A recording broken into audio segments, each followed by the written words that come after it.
fortunately or unfortunately with social media, we get to see everything about you. Whereas if you were just a presenter on a show, that's all we knew. You now have to heavily rely on brands. The one platform that is doing a phenomenal job in comparison to would be YouTube. Work on just building your brand, and then within that, it's weird how the world works because then you start attracting, energies. People don't understand how much it costs for the mic and E1, the editing, Welcome back. The official first episode. Welcome back to Creator Conversations. It's your girl, Miss Rose, the influencer sister.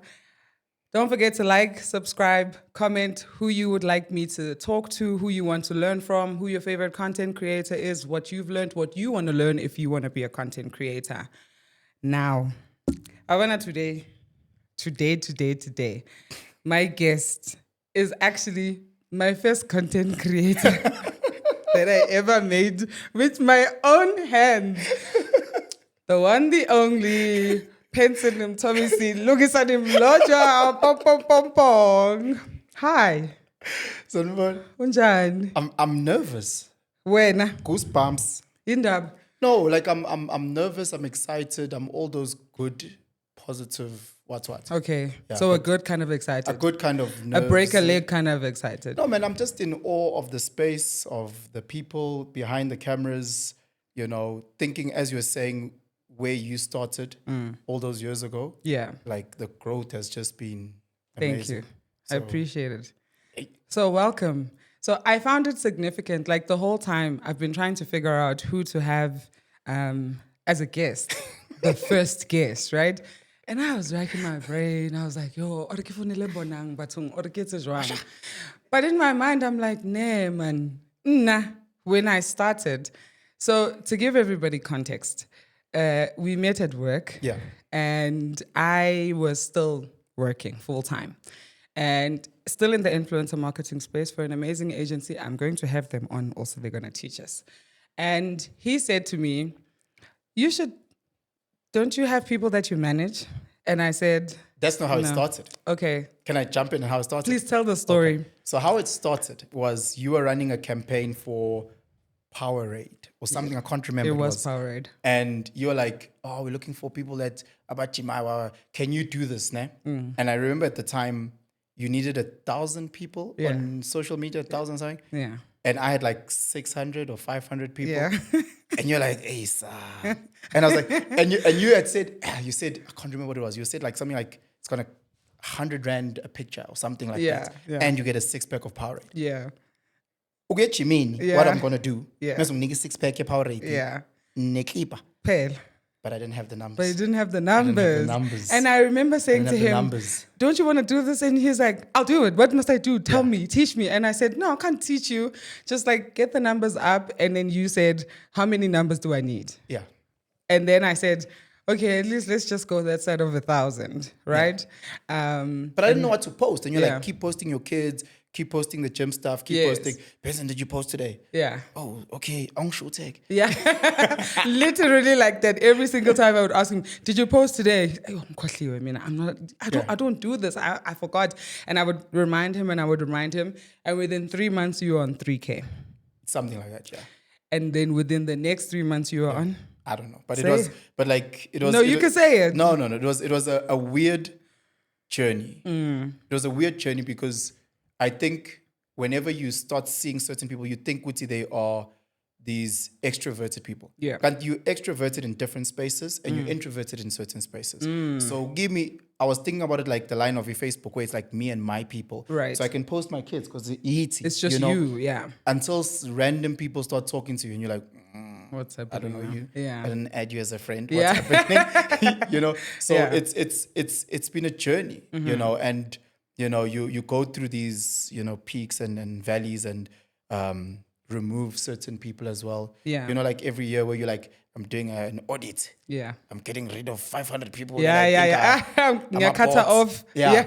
So it's been that. It's been very, very interesting. And I'm extremely appreciative of you getting me into the space, you holding my hand, you teaching me, you guiding me, you advising me. Bit of tough love every now and again. But yeah. Sentimental. Aww. So quickly. My heart. So anyway, we skipped a step. Yeah. Tell us about yourself. The famous tell us about yourself. No, but in terms of content creation and just who you are, other than the content creator. So just, if I had to say 90 seconds bio of you. Zulu boy from Newcastle, KZN. Born and bred. Studied in Grahamstown, then moved to Joburg 2013, I think. And I was in education. So I'm a teacher by heart, by profession, you name it. Moved into the digital advertising space 2020, COVID. Part of COVID. I'm there doing cold calls. Yeah. You know, hi, sorry, my name is, with no media experience, with no background, like literally still learning what a CPM is and, you know, ad placements. And I knew nothing. Yeah. And thrown in the absolute deep end, Yeah. cold calls. I did not think I'd lost 3 months. It was absolutely, absolutely horrible. But again, you know, I think having made that jump, I was like, let me see it through. Yeah. You know, we were lucky because we were in a space where we were still at the office. So you got to meet the team intimately and you got a lot of assistance. Yeah. You know, and I come from a very supportive family. You know, so I got the support in the workspace and I got the support at home. Yeah. But you on this challenge, you've changed the chapter, keep pushing. Yeah. And that was my step into media. What's crazy about it is the following year I started my own company. Washa. Aibo. Bayeg. Bashi. You know, within a year, you know, that arrogance of, I think I know how to do this thing. Yep. You know, I can do this. Because now you start seeing the margins. You're like, so this campaign is how much? I can do this. 200K? Yeah. And I get to keep how much? 2%. 1K. Yeah. You know, and you're like, they get to keep how much? Yeah. 80%. I'm getting them the money. Yeah. So you have that, which was learning for me. Huge learning. You plugged me on campaigns, you plugged me on influencer stuff. I started getting a more of a 360 understanding of this space. Yeah. Went back into the world of employment, worked for different companies from a digital advertising point. But having you and then being blessed to also have my brother who's also in a podcasting space. Yeah. Both of you guys guiding me. Okay, don't I do this now? Okay, have you thought about this? Have you thought about that? It's been really interesting. Yeah. You know, and my hit on it is just being authentic. Yeah. You know, I'm a father of 4 amazing boys, family guys. So highlighting that aspect about myself, being vulnerable. I didn't know, Guti, there's so many other people that can actually relate with the stuff that I'm dropping. Guti, Aibo, Ntwana, so you're actually going through this. I'm also going through this. Yeah. You're going through this. Oh, this is your challenges. Yeah. So it's been that, and it's a journey of me finding myself, or it's a journey of me trying to maneuver and go through the challenges and of life. Yeah. What are some of the most important notes that you can say you've taken regarding content creation specifically around your life? Because one of the first conversations, obviously, that you had, you were like, every day post my post my kids. And because you were very real about social media. You were like, you just seeing a pretty, because I was like, oh, you're such a great dad. You're like, how do you know that? Just because I posted a picture of my kid. Yeah. So what has content creation, and I want you to be able to speak on the authenticity of it. Uguti, how did you manage to find the authentic voice as the content creator being you? Because you've stayed you the whole time. Yeah. I've tried once or twice to change you. There's a bank that needs you to. Yeah, to change you here and there. And I have go if that bank. And I've been very unsuccessful. See, as a talent manager, sometimes this one is the one that really taught me how to be patient. Because I was like, you have to take the post down. I said, let them go. No, please, sir. Let's take so. But how have you struck that balance in terms of for you with your authentic voice being you still and also being a content creator? I think the difference between me and maybe some content creators out there is that it's not my 9 to 5. You know, so I think it changes when you are reliant on this paycheck or the stream to put food on the table and clothes on your back. You know, so for me, I've been so blessed where this is truly a passion. You know, so I started like with the YouTube, for example.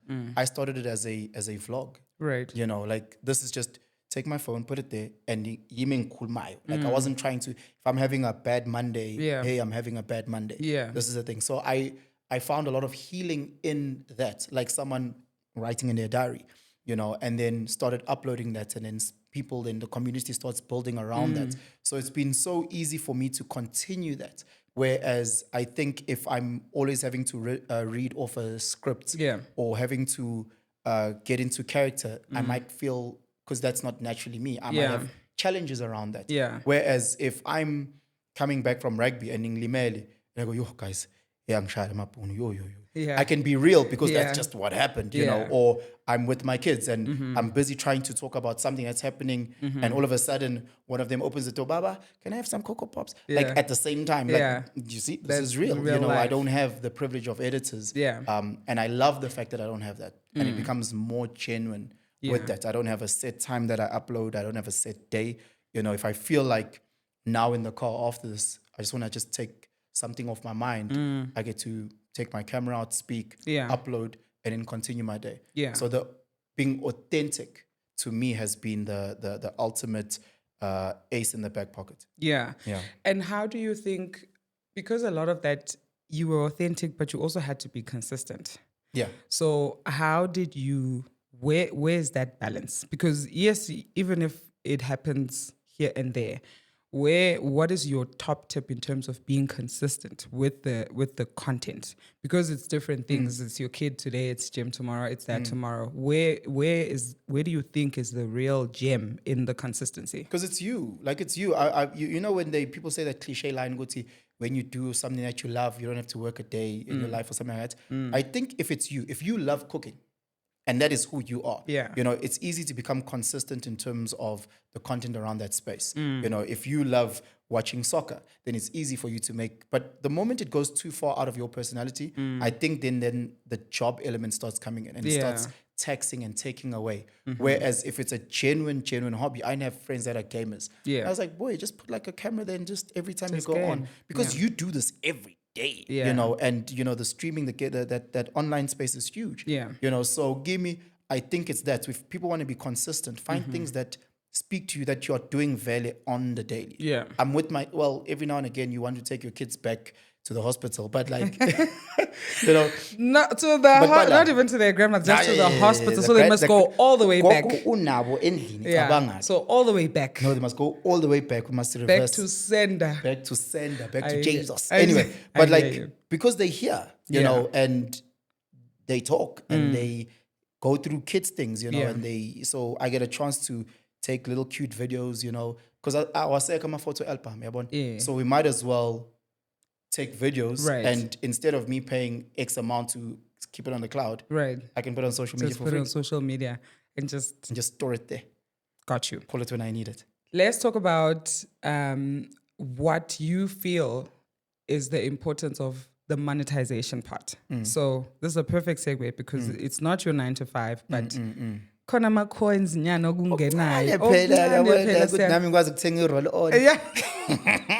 Ukuchuphisa Nkosi just ukubambisa. So let's talk about the monetization. Do you feel like, just in your opinion, the creator economy in South Africa specifically, ukuthi the monetization is where it needs to be? If not, how can we get there? Yeah, it's definitely not where it needs to be. I think there's a lot of variables around that. So first and foremost, let's just look at it from a media point in terms of brands. Brands are still looking for a traditionalist or traditional roles, because going back think back in Simunye and you had those presenters. They're still looking for a certain personality. Right. And fortunately or unfortunately with social media, we get to see everything about you.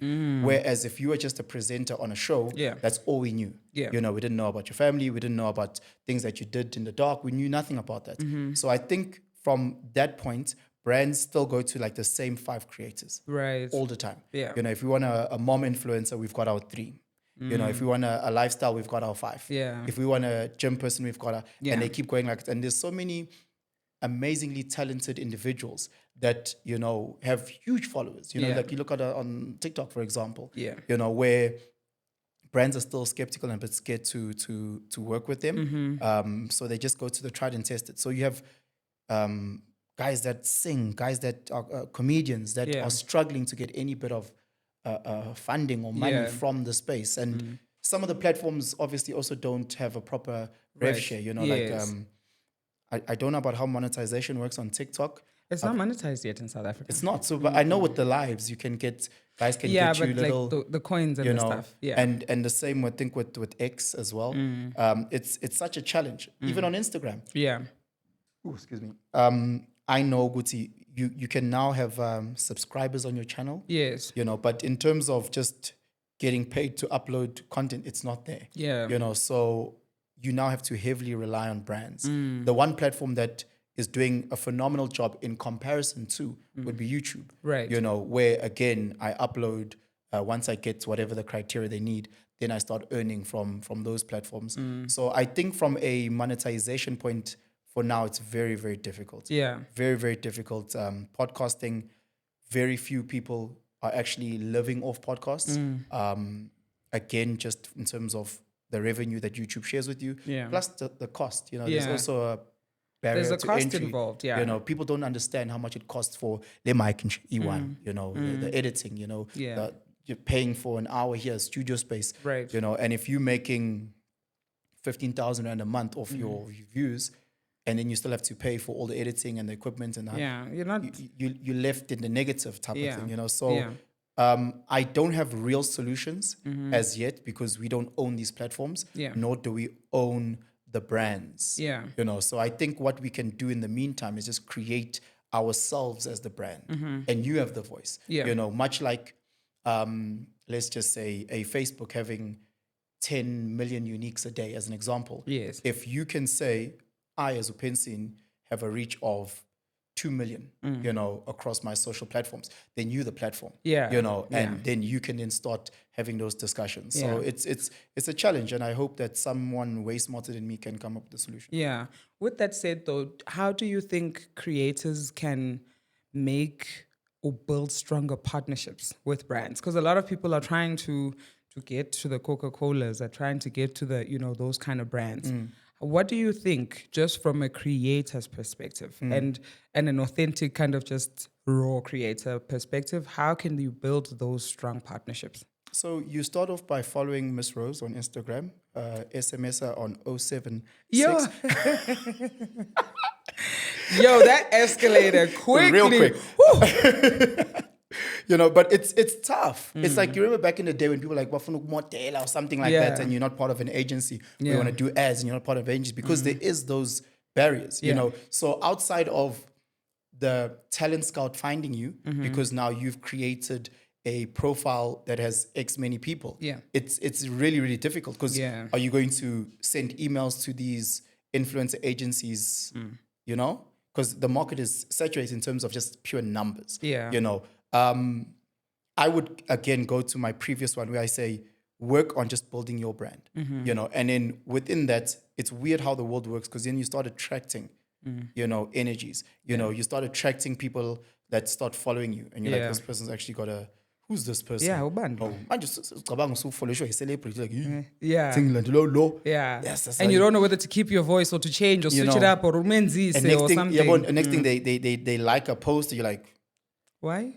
I remember ngisambuka lo sisi generation is nang manje siyangifundisha and then all of a sudden you find yourself in certain spaces because I'm very privileged that brands do now reach out, from a parent campaign or whatever because of the stuff that I'm loading and because of the reach that I can now get to. Got you. What do you think do you think it's important for content creators to have management? To have? Management. Yeah, it's the Wild West right now.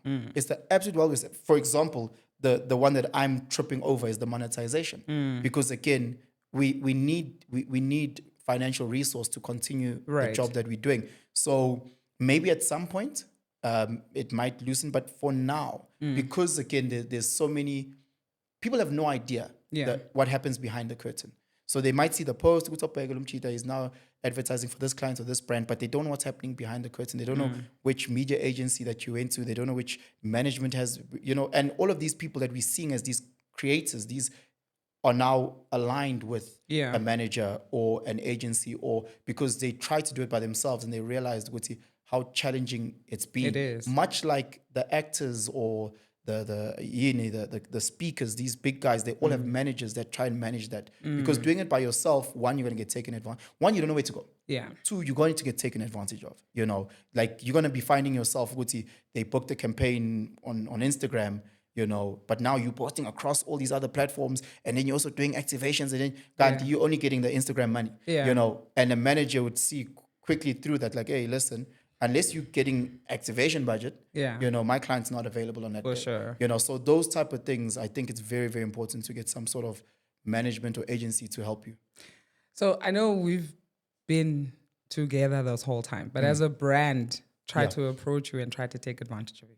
You don't have a brand. You don't have to name the brand, but the reason for my question, hear me out, is that I'm trying to get people to understand that brands and agencies and brand managers have a way of accessing content creators, and they do sometimes try their luck. They send DMs, like gang DMs. I don't want to make it seem as if it's just brands, but I think just people in general want to find the path of least resistance. So whether it is Peter from across the way releasing a book and saying, hey, can you come and do an appearance at my book launch? I don't know you, bro. Yeah. And I must be posting your book on my dog. I really don't know you. I don't know you. Or again, brands going around management or whatever the case is because they don't want to pay a certain price. Because they know, I'm going to say, but then where's the check? Because then, like you said, you can't get Instagram money and post on 5 other platforms. Because you'll have a company that cuts hair, whatever the case is, and they'll just offer you a free haircut. And you're like, hey, but fam, that's not how it works. Yeah. But at the same time, you'll also have agencies that also want to take advantage because that haircut company might offer you 10,000 rand. Yeah. But then your person that represents you says, hey, they've come through with a whopping 800 rand. Yeah. Oh, and a haircut. And a haircut. Wow. Yeah. And they taking the lion's share and there's no real open communication. Uba. Mina ngiphela ngifundile. Usufundile phela. Ngiyakuzwa ukuthi so iguru lapha ku LinkedIn sizokufollowisha sizama expert tips from the expert paid media specialist in his house. Sabuka ka di line share. Abuthi when we met had no idea. Hey, bamnikeza ne PC angakwazi nokuyicofa mama ngifaka njani Wi-Fi la kule. Anyway, but we've come a long way. So I think I just wanted to say that I'm really, really proud of you.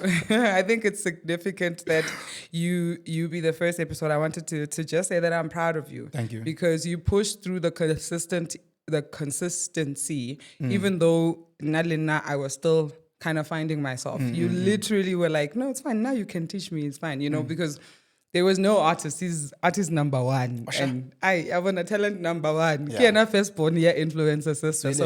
So I think don't forget about it. Don't forget about it. But now I just wanted to say that I'm proud of you. Let's talk about mental health, content creation. Because, like you said, Guti, even though you are like raw and real and whatever, you have bad days. And yes, some of the bad days you record, but let's talk about like the real mental burnout that comes with content creation. Because Uzoti, while you're having that bad day, I need you to show up at a place in Sandton now. They want you and your son. And I need you to show up because I've taken the money. So let's talk about the mental burnout. How do you navigate that? Again, I think the privilege for me is that I just don't post. I don't have to show up. Yeah. I don't have to post. I don't have to upload. A couple of years ago, I think 2 years ago, my boys had convinced me to start a TikTok for them. And it just blew up. It did. Crazy. And I remember we were walking through this retail store and this random lady goes and picks up my son and starts doing whatever do nothing. And my boy is like, he's a little baby. He's like 5 or whatever, 4. Yeah. And he just froze up, And I grabbed, I was like, Sissy, can I help you? What's happening? Yeah. Like, oh, no, I follow them. I was like, I get that. These are kids. There's a way. Boundaries. So there's always those things. And I remember the conversation with you guys, let's just put it on ice for now. Yeah. And we literally didn't post anything for like a year and a half. Yeah. And they've just woken up for so much. Yeah. It's okay, let's do it again. Now we're ready. Ready for it. But it takes a lot of strength, not just me as an individual, but for the whole family unit to say, this is what's going to happen now. Yeah. We are going to be having breakfast, and while you're busy there trying to hlafuna the egg, someone's just going to and people don't, hey, how are you? No, they flash the phone. Right there and then. And they ask you your opinion. So what do you think about the political life? Yeah. I'll be at gym struggling. Yeah. And like literally some guy will be like, as you put it down, so what do you think about who's going to be the next president? Hi. My nigga, hello. Can I Good help morning. you, sir? Yeah. Who are you? Yeah. Because people feel like they really know you. Like they know you, you know. So they know that you played a game on Saturday and you guys lost. Yeah. You know. So when they see you, they're like, hey, bro, sorry, man, about Saturday. Yeah. You know. Yeah. Like, okay. And in your mind, they're like, did I play against him? Yeah. We won it.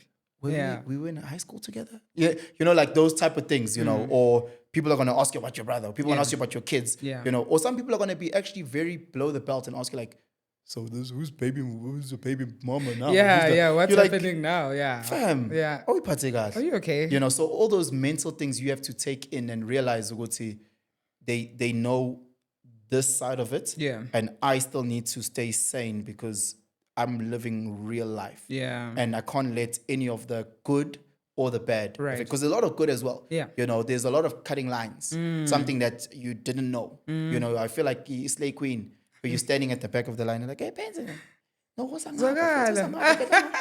Queen. Like, maybe you're gonna start a new category, Slay King. Yeah, how Slay you King. doing? You see Africa be like, no, Lula thought it like, okay, Yeah.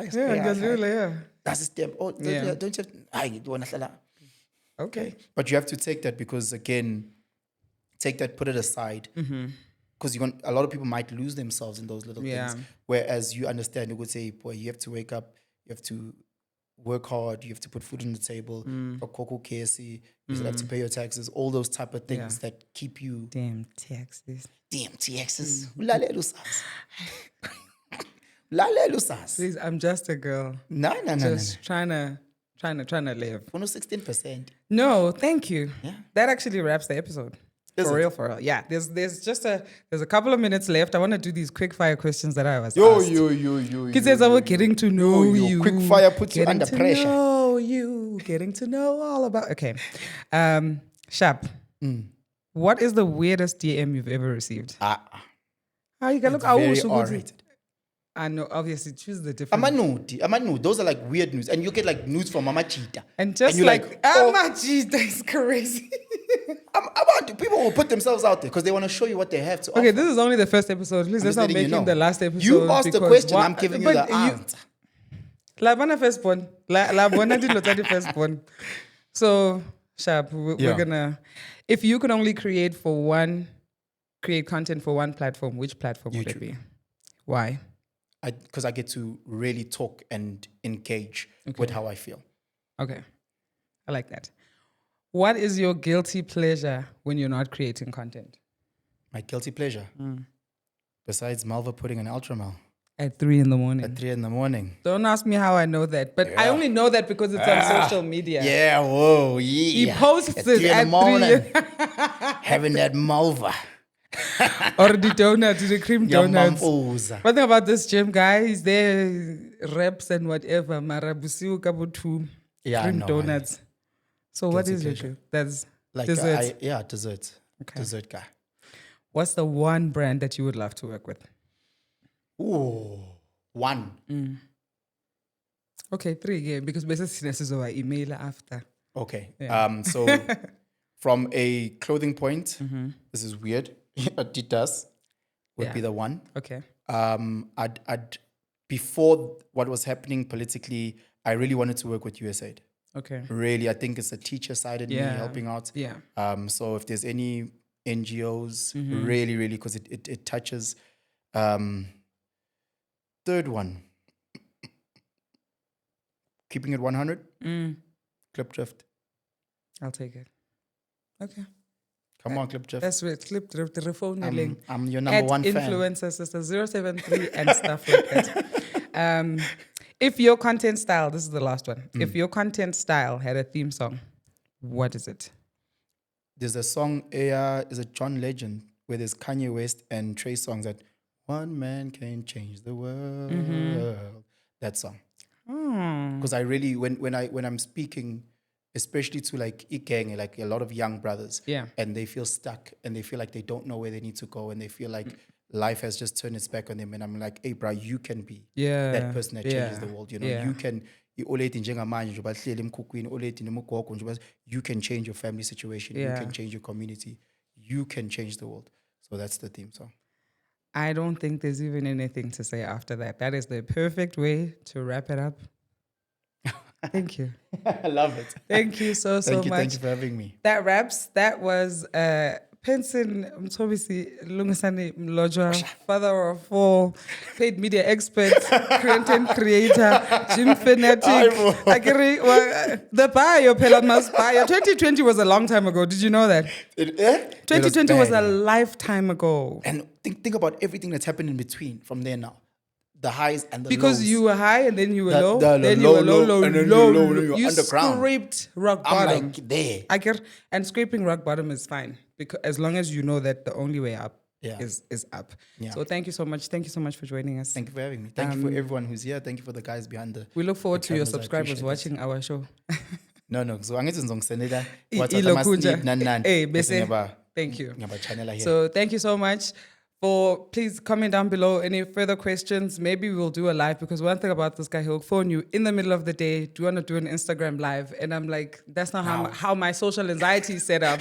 I need 2 to 3 business days to prepare myself mentally. But thank you so much for watching. Don't forget to comment, subscribe, and follow us. Follow @Influencer Sister. Follow @Creator Conversation. Follow us @Creator Conversations.